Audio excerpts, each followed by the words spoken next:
आज आपण admission of A partner हा नवीन टॉपिक चालू करीत आहोत. ह्या ऍडमिशन ऑफ पार्टनर मध्ये आपली पार्टनरशिप फर्मचा व्यवसाय चालू असतो आणि त्या पार्टनरशिप फर्मच्या व्यवसायामध्ये आपल्याला भांडवलाची गरज असते आणि त्या भांडवलाच्या गरजेच्या हिशोबाने आपल्याला व्यवसायामध्ये पैसा उपलब्ध व्हावा आणि आपल्या ज्या अडचणी त्या अडचणी पण पूर्ण व्हाव्यात. भांडवलाबरोबरच समोरच्या व्यक्तीच्या कौशल्याचा वापर करून अजून व्यवसायामध्ये काय प्रगती करता येईल त्या हिशोबाने आपण एक नवीन पार्टनर आपल्या बिझनेस मध्ये ऍड करीत आहोत आणि ऍड करीत असताना आपल्याला तो पार्टनर भांडवल आणतो म्हणून कॅपिटल आणतो. त्याचबरोबर आजपर्यंत आपण जे काही व्यवसायामध्ये नावलौकिक कमवलेलं आहे त्या नावलौकिकाची किंमत काही वेळेस तो कॅश मध्ये देतो आणि काही वेळेस तो फक्त नावलौकिकाच्या स्वरूपात देतो. ज्या वेळेस तो फक्त कॅश मध्ये गुडविलची किंमत देतो त्यावेळेस त्याच्या दोन एंट्रीज आपल्याला कराव्या लागतात. पहिली entry cash account debit to goodwill account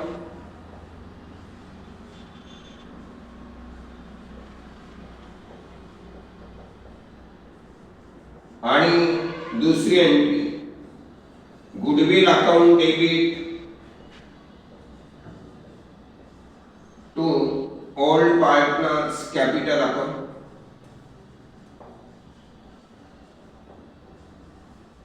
मग जुन्या पार्टनरने त्याला नफा कसा द्यायचा ठरवलं.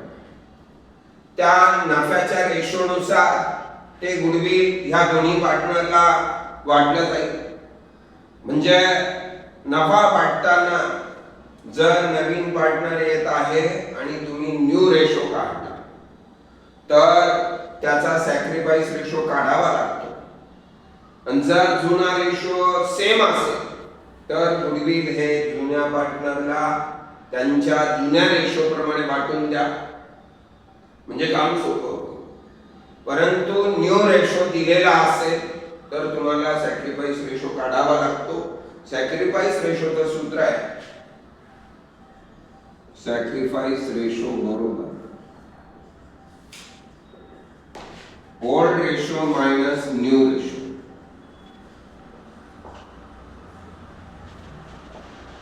यांच्यातला जो काही फरक येतो त्या फरकाला सॅक्रिफाईस म्हणजे थोडक्यामध्ये आपल्याला जो काही पूर्वी नफा मिळायचा त्या नफ्यातला काही भाग आज नवीन पार्टनर जो येतो आहे त्याला आपण द्यायचं कबूल केलंय.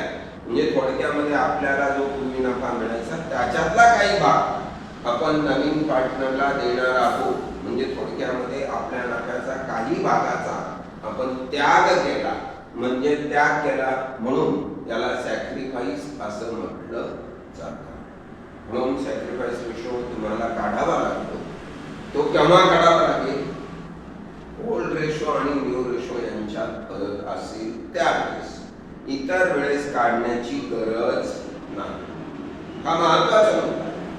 बऱ्याच वेळेस तुम्हाला घाबरवलं जातं तुला सॅक्रिफाईस रेशो काढता येतो. आता एखादा विद्यार्थी असतो त्याला माहित नसतं सॅक्रिफाईस म्हणजे काय. तर सॅक्रिफाईस रेशो काढणं एवढं काही विशेष बाब नाही. पण न्यू रेशो आणि ओल्ड रेशो यांच्यात फरक असेल तर सॅक्रिफाईस रेशो काढावा लागतो. आणि न्यू रेशो आणि ओल्ड रेशो सेम असतील तर सॅक्रिफाईस रेशो काढायची गरज नाही.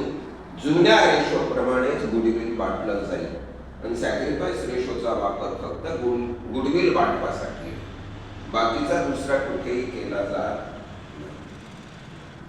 फक्त गुडविल वाटपासाठी सॅक्रिफाईस रेशोचा वापर केला जातो हे ध्यानात घ्या. आता त्याच्यानंतर उदाहरणातील काही महत्वाचे ऍडजस्टमेंट का उदाहरणामध्ये काही उदाहरणांमध्ये जर्नल एंट्रीज विचारल्या जातात. जर्नल एंट्रीज विचारल्या जातात त्यावेळेस साधारण नवीन पार्टनर येतो, येताना भांडवल घेऊन येतो. मग भांडवल घेऊन येत असल्या कारणाने cash account debit to new partners capital account.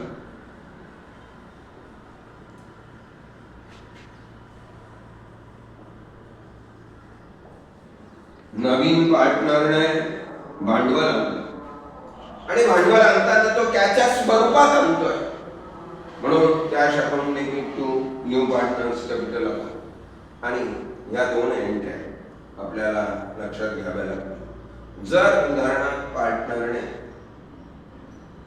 Goodwill raise असेल, रेज म्हणजे फक्त नावाच्या स्वरूपात गुडविल, त्यामुळे तो पैसा आणि नाही, म्हणून गुडविल रेज असेल तर फक्त ही एक एंट्री होते.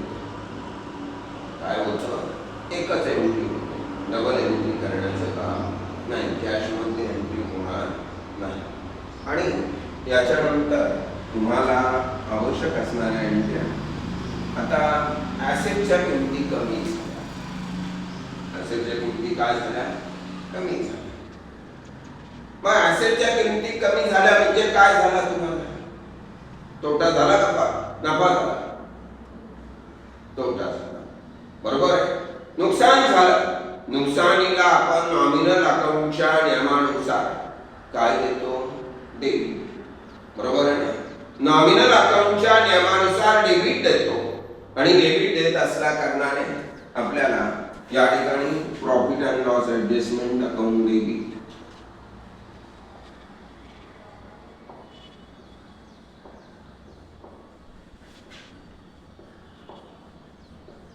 To asset account. ज्या काही ऍसेट असतील त्या ऍसेटला क्रेडिट द्यावं आणि profit and loss adjustment account debit. आता तुम्ही म्हणाल या उदाहरणात नेमकं हे उदाहरण राहतं कसं? आता तुम्ही डायरेक्ट ऍडजस्टमेंट चालू केलं म्हणजे किंवा पॉइंट सांगायला सुरुवात केली. या उदाहरणामध्ये सर्वात महत्वाचं ते असतं बॅलन्स शीट. उदाहरणार्थ तुम्हाला बॅलन्स शीट दिलेलं असतं, त्या बॅलन्स शीटच्या आधारे त्या बॅलन्स शीटच्या खाली कोण नवीन पार्टनर येणार आहे त्या पार्टनरचं नाव असतं. तो आणताना ऍडजस्टमेंट मध्ये उल्लेख असतो, किती भांडवल आणणार आहे, गुडविलची किंमत किती आहे, कशी आणणार आहे, आणि त्याचबरोबर ऍसेटच्या आणि लायबिलिटीच्या किमती ज्या काही कमी जास्त झालेल्या असतील त्या किमतींचा उल्लेख असतो. मग अशा पद्धतीने तुम्हाला उदाहरणातील खालील ऍडजस्टमेंट सोडवता ऍसेटच्या किमती कमी झाल्या तर प्रॉफिट अँड लॉस ऍडजस्टमेंट अकाउंटला डेबिट द्यावं लागतं आणि त्या ऍसेटला क्रेडिट द्यावं लागतं. या उदाहरणामध्ये साधारण तुम्हाला 3 अकाउंट तयार करायला लागतात. 3 अकाउंट कोणते ते पहा. Profit and loss adjustment account, यालाच दुसरं नाव revaluation. Profit and loss adjustment account,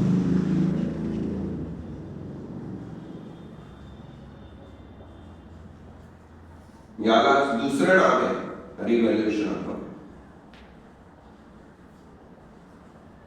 ह्या अकाउंटच्या डेबिटला म्हणजे रिव्हॅल्युएशन अकाउंटच्या डेबिटला ज्या काही ऍसेटच्या किमती कमी जास्त झालेल्या असतील, ऍसेटच्या किमती कमी झाल्या तर डेबिटला द्यावं लागेल टू ऍसेट अकाउंट.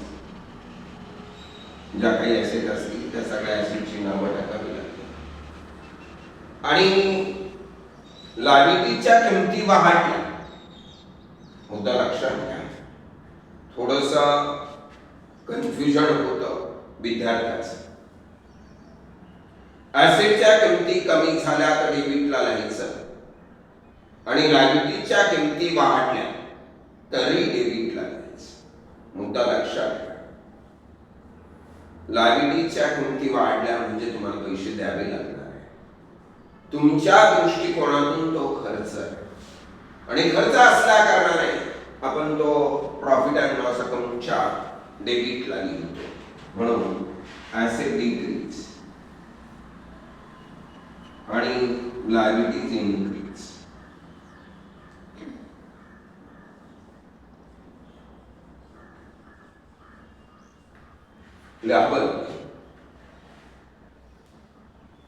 आणि जर ॲसेटच्या किमती वाढल्या तर तुमचा काय होणार आहे? फायदा. आणि फायदा होणार असल्या कारणाने आपल्याला प्रॉफिट अँड लॉसला क्रेडिट द्यावं लागेल आणि त्या ॲसेटला काय द्यावं लागेल? डेबिट द्यावं लागेल. बरोबर. या ठिकाणी profit and loss adjustment account debit. आता लायबिलिटीज वाढली, नुकसान. नुकसानीला आपण नेहमी डेबिट आहे टू लायबिलिटीज अकाउंट.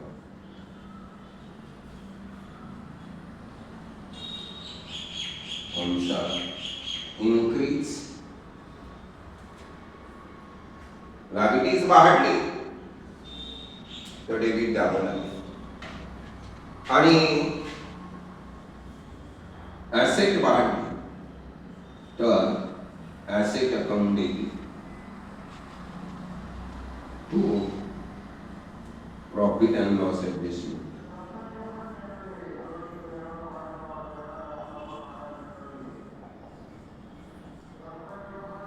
त्याच्यानंतर समजा लायबिलिटीज कमी झाली. तुम्हाला काही उदाहरणामध्ये डिस्काउंट देतात पहा. ज्यावेळेस तुम्हाला क्रेडिटर्सवर डिस्काउंट दिला जातो त्यावेळेस तुम्हाला तेवढ्या व्यापाऱ्याकडून तेवढे पैसे तुमचे वाचणार आहे, तेवढं देणं कमी होणार आहे. म्हणजे तुमचा काय झाला? फायदा. फायद्याला आपण नेहमी क्रेडिट देतो. म्हणून प्रॉफिट अँड लॉस ऍडजस्टमेंटला क्रेडिट द्यावं लागेल आणि लायबिलिटीजला डेबिट द्यावं लागेल.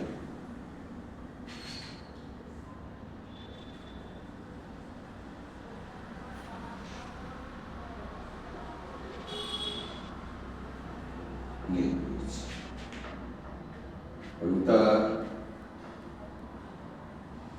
लायबिलिटीज अकाउंट डेबिट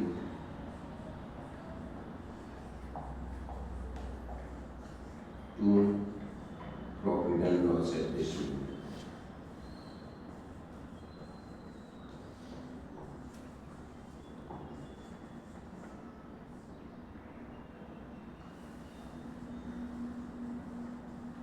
याच्यानंतर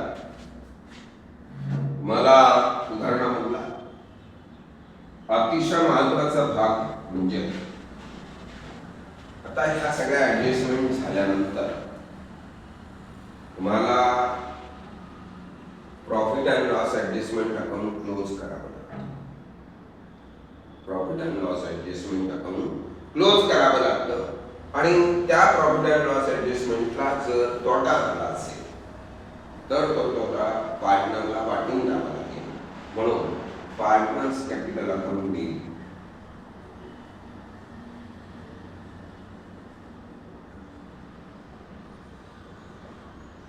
to profit and loss adjustment account.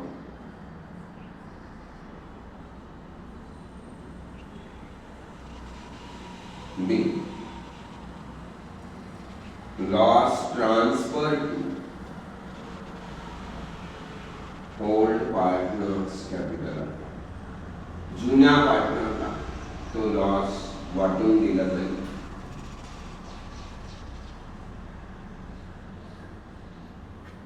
जुन्या पार्टनरला तो लॉस आपल्याला वाटून द्यावा लागेल आणि त्याच्यानंतर तुम्हाला त्यांचं कॅपिटल अकाउंट क्लोज करून कॅपिटलची बॅलन्स शीटच्या लायबिलिटी साईडला लिहावे लागतील. मग अशा पद्धतीने साधारण 5 ते 6 ऍडजस्ट आपलं जर्नल आहे या उदाहरणामध्ये तशा 5 ते 6 साधारण 8 ते 9 एंट्रीज तुम्हाला आवश्यक आहे. ऍडमिशन ऑफ पार्टनरच्या उदाहरणामध्ये जर्नल एंट्रीज विचार आहे तर साधारण 8 ते 9 जर्नल एंट्रीज तुम्हाला कराव्या लागतील. एवढ्या जर्नल एंट्रीज तुम्ही जर केल्या तर तुमचं ऍडमिशन ऑफ पार्टनरचे उदाहरण पूर्णतः 100% बरोबर येईल आणि जर्नल एंट्रीजला मार्क असतील तर तुम्हाला जर्नल एंट्रीज करणं बंधनकारक आहे. जर्नल एंट्रीज नाही केल्या तर तुम्हाला मार्क मिळणार नाही कारण तुम्ही अकाउंट लिहिलं, सगळं अकाउंट बरोबर आहे. परंतु नियम काय सांगतो, तुम्हाला जे विचारलेलं आहे तेच उत्तरात अपेक्षित आणि त्याच्या व्यतिरिक्त तुम्ही लिहून ठेवलं ते जरी बरोबर असलं तरी मार्क देता येणार नाही. त्या ठिकाणी तुम्हाला 0 मार्क द्यावे हा नियम आहे. तुमचं किती जरी बरोबर असलं, तुमचं profit and loss adjustment account बरोबर आहे, पार्टनर्स कॅपिटल अकाउंट बरोबर आहे, बॅलन्स शीट सुद्धा बरोबर आहे, पण तुमच्या त्या गोष्टीला व्हॅल्यू राहणार नाही कारण त्यांना जर्नल एंट्रीज अपेक्षित आणि तुम्ही जर जर्नल एंट्रीज केल्या नाही तर तुम्हाला 0 मार्क द्यावे हा नियम आहे.